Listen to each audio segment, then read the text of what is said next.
തന്നെ ലക്ഷ്മി പെട്ടെന്ന് അനീഷുമായിട്ടും അനീഷിന് ഈ 10 ലക്ഷം രൂപ കോൺഫിഡന്റ് കൊടുത്തപ്പോൾ ഞാൻ ലക്ഷ്മിയുടെ കുറെ ക്ലിപ്സ് കണ്ടു. അതും ലക്ഷ്മി എക്സ്ക്ലൂസീവ് കോണ്ടന്റുകൾ ഇടുന്നു. അതൊക്കെ I feel like it's A cloud chasing പോലെ. ഇപ്പൊ ലക്ഷ്മിക്ക് റീച്ച് ഭയങ്കര ഇമ്പോർട്ടന്റ് ആണെന്ന് ഫീൽ ചെയ്യുന്നുണ്ട്. കാരണം അല്ലെങ്കിൽ ഐ മീൻ ഞാൻ പറഞ്ഞല്ലോ ക്ലൗഡ് ചേസറായിട്ട് ഫീൽ ചെയ്യുന്നു ലക്ഷ്മിനെ.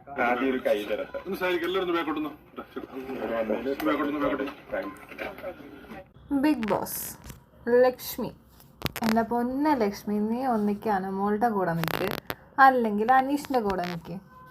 അനീഷിനെ കാണാൻ പോയത് തെറ്റാണെന്നൊന്നും ഞാൻ പറയത്തില്ല, പക്ഷേ ഈ കോൺഫിഡൻറ്റ് ഗ്രൂപ്പിൻ്റെ 10 ലക്ഷം കിട്ടുന്ന അന്ന് തന്നെ ലക്ഷ്മിക്ക് കാണാൻ പോകേണ്ട ആവശ്യം ഉണ്ടായിരുന്നോ? അങ്ങനെ പോയതുകൊണ്ടല്ലേ ഇത്രയും ഇപ്പം കേൾക്കേണ്ടി വന്നത്. ഇത്രയും ദിവസം ബിഗ് ബോസ് കഴിഞ്ഞിട്ട് ഇത്രയും ദിവസമായി, എന്നിട്ട് പോവാത്ത ലക്ഷ്മി കോൺഫിഡൻറ്റ് ഗ്രൂപ്പ് അനീഷിന് 10 ലക്ഷം കൊടുക്കുന്ന അന്ന് തന്നെ ബാഗും കിടക്ക എടുത്ത് അങ്ങോട്ട് പോയത് എന്തിനാണ് എന്നാണ് ഇപ്പോഴത്തെ ചോദ്യം.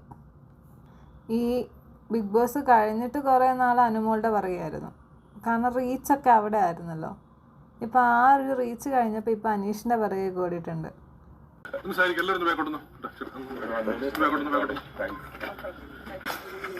ഒരു സാധാരണക്കാരെന്ന നിലയിൽ ഇവിടെ വരെ എത്തിയിരിക്കണം. ആ ഒരു ഉയർച്ച എങ്ങനെയാണ്? നല്ല സന്തോഷം. ഇപ്പൊ സാധാരണക്കാരനല്ലോ, സെലിബ്രിറ്റി ആയില്ലേ, ഇനിയിപ്പോ സാധാരണക്കാരെന്ന് പറയണ്ട. ഒരു സെക്കൻഡ് പൊസിഷനിലൊക്കെ പറഞ്ഞു കഴിഞ്ഞാൽ അത് അത്രയും 100 ഡേയ്സിൽ നിന്ന് വലിയൊരു അച്ചീവ്മെന്റ് തന്നെയാണ്. Deserving candidate. യെസ്, പറയൂ അനീഷ്. അനീഷിനോട് ചോദ്യത്തിന് ഉത്തരം പറഞ്ഞത് ലക്ഷ്മി. അത്രയും ബോധമില്ലാതായിപ്പോയോ ലക്ഷ്മി? തനിക്ക് ചോദിച്ചത് അനീഷിൻ്റെ അടുത്താണ്, ഉത്തരം പറഞ്ഞത് ലക്ഷ്മി. കൊള്ളാം.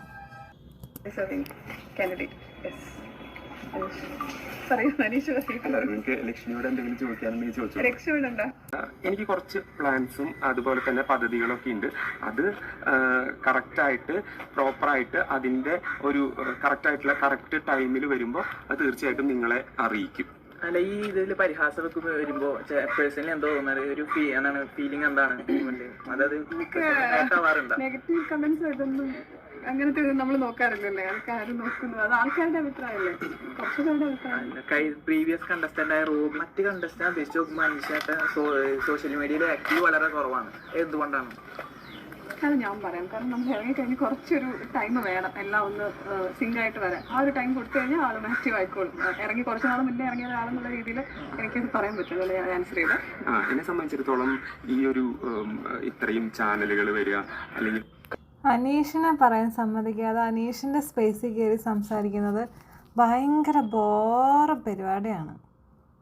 ഞാൻ സംസാരിക്കാം എന്ന് പറഞ്ഞിട്ട് കയറി സംസാരിക്കുന്നത് ഭയങ്കര ബോറ പരിപാടിയാണ്. അനീഷ് ഒരു സോഷ്യൽ മീഡിയയിൽ ആക്റ്റീവ് അല്ല, മറ്റു കാര്യങ്ങളൊക്കെ പറയാൻ തോന്നുന്നു. എനിക്ക് തോന്നുന്നു ബിഗ് ബോസിന് മുമ്പേ ഉള്ള കാര്യങ്ങളാണെന്ന് തോന്നുന്നു അയാൾ ആ ചോദിച്ചത്. ഇങ്ങനെയൊക്കെ ഇത്രയും തരം താഴ്ന്ന പരിപാടി കാണിക്കരുത് ലക്ഷ്മി. എല്ലാവർക്കും ഒരു റെസ്പെക്റ്റ് ഉണ്ടായിരുന്നു. എന്ന് ഇറങ്ങിക്കഴിഞ്ഞപ്പോൾ ഒരു ഇഷ്ടവും ഒരു ഇതൊക്കെ തോന്നിയിട്ടുണ്ട്. അതൊന്നും കൊണ്ട് കളയരുത് ഈ സ്വഭാവം കൊണ്ട്, കേട്ടോ. ഇപ്പം അനീഷേനെ കാണാൻ വന്നപ്പോ ഇനി വരാൻ പോകുന്ന ഒരു കമന്റ് എന്ന് പറഞ്ഞാൽ എനിക്കറിയാം ഞാൻ അതിനെ കുറിച്ച് ബോധേഡല്ല. എവിടാണോ ആളുള്ള അവിടോട്ട് ഞാൻ പോയി നിൽക്കുന്നു എന്നുള്ള കമന്റ് വരും. ലീസ്റ്റ് ബോധേഡാണ്. റിയൽ ലൈഫിൽ എടുത്ത് നോക്കിയാലോ അത് എന്നെ ഇപ്പൊ അവിടെ എനിക്ക് മിസ് അണ്ടർസ്റ്റാൻഡ് ഉണ്ടോ, അങ്ങനെ കുറെ പേര് ഇങ്ങനെ ഞാൻ അങ്ങനെയാണ് ഇങ്ങനെയാണ്, ചിരിക്കത്തില്ല, ജാടയാണ്. ശരിക്കും ചിരിക്കാൻ ഞാൻ തുടങ്ങി ബിഗ് ബോസ് കഴിഞ്ഞപ്പോഴത്തേക്കും. അത് പോട്ടെ. പക്ഷെ ഐ റിയലി ഡോണ്ട് കെയർ. അങ്ങനെ എന്ത് വന്നാലും എന്റെ സൗകര്യം അനുസരിച്ച് എനിക്ക് സന്തോഷമുള്ള കാര്യങ്ങൾ അനുസരിച്ച് ജീവിക്കുന്ന ഒരാളാണ്. വന്നോട്ടെ. എനിക്ക് ഇഷ്ടമാണ്. കമന്റ്സ് വായിക്കുന്നുണ്ട് കേട്ടോ. കമന്റ്സ് ഭാഗ്യം. കമൻസ് ഒക്കെ വായിച്ചിട്ട് വീണ്ടും ഈ പണിക്ക് തന്നെ ഇറങ്ങണം, കേട്ടോ. കൊള്ളാം. ഇനി ഇത്രയും ദിവസം അനുമോളുടെ പുറകെ നടന്നിട്ട് ഇപ്പം അനുമോളെ കുറിച്ച് ചില കാര്യങ്ങൾ ലക്ഷ്മി പറയുന്നുണ്ട്. നമുക്ക് അതൊന്ന് കേൾക്കാം. മോളുടെ ഇപ്പൊ ഞാൻ ആ സപ്പോർട്ട് കൊടുത്ത സമയം എല്ലാവരും കൂടെ വളഞ്ഞിട്ട് ആക്രമിക്കുന്ന ഒരു സമയത്താണ് സപ്പോർട്ട് കൊടുത്തത്. ദാറ്റ് ഡസന്റ് മീൻ അതിന് മുന്നോട്ടുള്ള എല്ലാ കാര്യങ്ങളും ഇല്ലാതാവുന്നില്ല. അതൊക്കെ അവിടെ തന്നെ ഉണ്ട്. ഞാൻ കണ്ടസ്റ്റന്റ് ആയിട്ടുള്ള സമയത്ത് പറഞ്ഞ കാര്യങ്ങളൊക്കെ അത് അതുപോലെ തന്നെ ഉണ്ട്. എഗെയിൻ തിരിച്ചു വന്നപ്പോൾ ഞാൻ പറഞ്ഞല്ലോ, ദാറ്റ് വാസ് ബിക്കോസ് വളഞ്ഞിട്ടുള്ള ആക്രമണം. അത് ഞാൻ ഇത് കഴിഞ്ഞാൽ സീസൺ കഴിഞ്ഞിട്ട് ഇപ്പോ ഏറ്റവും കൂടുതൽ ഡിജെഡി നിലവിൽ കിട്ടേണ്ടിയിരിക്കുന്ന ചെറിയ അനുമോൾക്കാണ്. PR കൊണ്ട് മാത്രം കപ്പ് കിട്ടി, പെയ്ഡ് കപ്പ്, അങ്ങനെയൊക്കെയാണ് പറയുന്നത്. അതിന്റെ ആൻസേഴ്സ് അനുമോള് പറയണം. അകത്ത് ആരും സപ്പോർട്ട് ചെയ്യാൻ ഇല്ലാത്തതുകൊണ്ടാണ് അനുമോളുടെ കൂടെ എനിക്ക് നിൽക്കേണ്ടി വന്നത്. ഇപ്പൊ അനുമോൾക്ക് സംസാരിക്കാം, ചുറ്റും ആളുണ്ട്. ആ ഒരു ഇനി എന്റെ സപ്പോർട്ടിന്റെ ആവശ്യമൊന്നും തോന്നുന്നില്ല. She can talk to herself അല്ലേ. കേട്ടല്ലോ, പുറത്ത് സപ്പോർട്ട് ഇല്ലാത്തതിൻ്റെ പേരിൽ മാത്രമാണ് ഞാൻ സപ്പോർട്ട് ചെയ്തത്. ഇനി എന്തെങ്കിലുമൊക്കെ പറയാനുണ്ടെങ്കിൽ അത് അനുമോൾക്ക് ഓപ്പണായിട്ട് സംസാരിക്കാം. അതിനുള്ള സമയമൊക്കെ ആയി എന്നൊക്കെയാണ് ഇപ്പോൾ ലക്ഷ്മിയുടെ ഒരു വാദം. എൻ്റെ പൊന്ന ലക്ഷ്മി, ആൾക്കാരിൽ നിന്ന് ഇങ്ങനെയൊക്കെ ഊക്ക് മേടിക്കാനുള്ള ഓരോന്നും ലക്ഷ്മിയായിട്ട് ഉണ്ടാക്കിയെടുക്കുന്നതിനോട് എനിക്ക് അത്ര യോജിപ്പില്ല കേട്ടോ. കപ്പ് കിട്ടിയപ്പോൾ ലക്ഷ്മി അനുമോൾക്കൊപ്പമായിരുന്നു. 10 ലക്ഷം രൂപ കൊടുക്കാന്ന് പറഞ്ഞപ്പോൾ ലക്ഷ്മി അനീഷിനൊപ്പം ഉണ്ട്.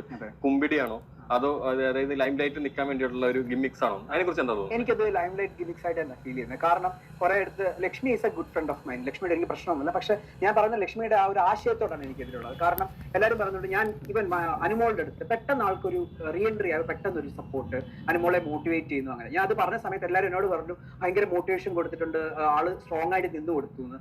അനുമോള് ഇവൻ ലക്ഷ്മി എവിക്റ്റ് ആയി വന്ന വീഡിയോ ഇല്ല, ഏഷ്യാനെറ്റിന്റെ ഒഫീഷ്യൽ ഇന്റർവ്യൂവിൽ പറയുന്നുണ്ട് ഏറ്റവും ഫേക്ക് ആയിട്ട് ഡ്രാമ കളിക്കുന്ന ഒരാളാണ് അനുമോള്, അങ്ങനെ പറഞ്ഞിട്ടുണ്ട്. പിന്നെ ആൾക്ക് ലൈഫിൽ കൊണ്ടുപോകാൻ താല്പര്യം ഇല്ലാത്ത ഒരാളിനും അനുമോളായിരുന്നു പറഞ്ഞിട്ടുണ്ട്. അങ്ങനെ ഒരാൾ പെട്ടെന്ന് റീ എൻട്രി ചെയ്യുമ്പോൾ ആൾ ഭയങ്കര സപ്പോർട്ട് ചെയ്യുന്നു. അപ്പൊ ആൾക്കാർ കമന്റ് ചെയ്തത് കാരണം ഇതായിരുന്നു, അത് ഗെയിം ആയിരുന്നു. ഗെയിം കഴിഞ്ഞ് ഇറങ്ങിയ സമയത്ത് ലക്ഷ്മിക്ക് കാര്യം മനസ്സിലായിരുന്നു. പക്ഷെ ഞാൻ പറഞ്ഞു ഞങ്ങളെല്ലാം വൈൽഡ് കാർഡുകളായിരുന്നു, ഞങ്ങൾ ഗെയിം കണ്ടിട്ട് ആ വീടിനകത്ത് കയറിയത്. ഞങ്ങൾക്ക് ഓൾറെഡി അവരുടെ ക്യാരക്ടർ അറിയാം. അപ്പൊ ആ പറഞ്ഞതിനോട് എനിക്ക് യോജിപ്പില്ല. പിന്നെ അതേപോലെ തന്നെ ലക്ഷ്മി പെട്ടെന്ന് അനീഷുമായിട്ടും അനീഷിന് 10 ലക്ഷം രൂപ കോൺഫിഡന്റ് കൊടുത്തപ്പോൾ ഞാൻ ലക്ഷ്മിയുടെ കുറെ ക്ലിപ്സ് കണ്ടു. അതും ലക്ഷ്മി എക്സ്ക്ലൂസീവ് കോണ്ടന്റുകൾ ഇടുന്നു. അതൊക്കെ I feel like it's A cloud chasing പോലെ ഫീൽ ചെയ്തു. ഇപ്പൊ ലക്ഷ്മിക്ക് റീച്ച് ഭയങ്കര ഇമ്പോർട്ടന്റ് ആണെന്ന് ഫീൽ ചെയ്യുന്നുണ്ട്. കാരണം അല്ലെങ്കിൽ ഞാൻ പറഞ്ഞല്ലോ ക്ലൗഡ് ചേസറായിട്ട് ഫീൽ ചെയ്യുന്നു ലക്ഷ്മിനെ. കാരണം എനിക്ക് പെട്ടെന്ന് തന്നെ ഫേക്ക് ആയിട്ട് ഫീൽ ചെയ്ത് ആ ഒരു അനുമോളോടുള്ള അപ്രോച്ചാണ്. ഇത് കാണുമ്പോൾ ആൾക്കാർ പ്രേക്ഷകർ പറയുമായിരിക്കും ഇല്ല ഭയങ്കര മോട്ടിവേഷൻ ആണ്, നിങ്ങൾ 24/7 കാണുന്നില്ല, 24/7 സ്ട്രീമിംഗ് കണ്ടാലും നമ്മൾ ആ വീടിനകത്തുള്ള ആളാണ്. മാത്രമല്ല ഞാൻ ഡേ 1 മുതൽ അനുമോളുടെ സപ്പോർട്ടറായിട്ട് നിന്ന ആളാണ്. എന്തെങ്കിലും പ്രശ്നം ഉണ്ടെങ്കിലോ തെറ്റുകളുണ്ടെങ്കിലോ അനുമോളുടെ തന്നെ മുഖത്ത് നോക്കി ചൂണ്ടിക്കാണിച്ചിട്ടുള്ള ഒരാളാണ്. അപ്പോൾ എനിക്കറിയാം ആൾക്കാർ എങ്ങനെ ആ സമയത്ത് അനുമോളെ ട്രീറ്റ് ചെയ്തതെന്ന്. പെട്ടെന്ന് വരുമ്പോൾ ഈ സപ്പോർട്ടും കാണുമ്പോൾ അതെനിക്ക് അങ്ങനെ ഒരു റീച്ചിനും TRP കേട്ടല്ലോ, റീച്ചിനും ഫെയിമിനും വേണ്ടിയിട്ട് ചെയ്യുന്ന കാര്യങ്ങളാണ് ലക്ഷ്മി ഈ ചെയ്യുന്നത്. സ്വന്തമായിട്ട് കൂടെ നിന്ന കണ്ടസ്റ്റൻ്റാണ് ഈ പറയുന്നത്. അവർ പോലും ഇങ്ങനെ പറഞ്ഞു തുടങ്ങുവാണെങ്കിൽ നാട്ടുകാരെന്തൊക്കെ പറയുന്നെന്ന് ആലോചിക്കുന്നത് നന്നായിരിക്കും ലക്ഷ്മി. ഇപ്പം ലക്ഷ്മി തന്നെ കുറച്ച് നേരത്തെ പറഞ്ഞ ഐ ഡോണ്ട് കെയർ, പക്ഷേ കുറച്ചുകൂടെ കഴിയുമ്പോൾ ഉണ്ടല്ലോ ലക്ഷ്മി ഇതൊക്കെ കെയർ ചെയ്യാൻ തുടങ്ങും. കാരണം ആൾക്കാർ ഊക്കി വിട്ട് ലക്ഷ്മിക്ക് തന്നെ മടുപ്പ് വരും. അപ്പം ലക്ഷ്മി ഇതൊക്കെ പതിയെ കെയർ ചെയ്യും. സോ ഇനിയെങ്കിലും ലക്ഷ്മി സ്വയം ഒന്ന് ആലോചിച്ച് ഓരോ സ്റ്റെപ്പും മുന്നോട്ട് വെക്കുന്നത് നന്നായിരിക്കും. ഇല്ലെങ്കിൽ വീണ്ടും ആൾക്കാരുടെ മുന്നിൽ നാറാന്നല്ലാണ്ട് പ്രത്യേകിച്ച് ഗുണമൊന്നും ലക്ഷ്മിക്ക് ഉണ്ടാകത്തില്ല. കാരണം ഇപ്പോൾ റീ എൻട്രി ചെയ്ത സമയത്ത് ആൾക്കാരുടെ മനസ്സിൽ ചെറിയൊരു സ്ഥാനമെങ്കിലും കിട്ടിയിട്ടുണ്ട്. ഈ ഒരു സ്വഭാവം കാരണം അതില്ലാതാക്കരുത്, അത്രയേ പറയാനുള്ളൂ. അല്ല പറഞ്ഞിട്ടും കാര്യമൊന്നുമില്ല, എന്നാലും പറയാം എന്നുള്ളൊരു ഇതിൽ പറയുന്നതാണ്. കാരണം നമുക്ക് നമ്മുടെ അഭിപ്രായം പറയാമല്ലോ. ശരി എന്നാൽ ടാറ്റ.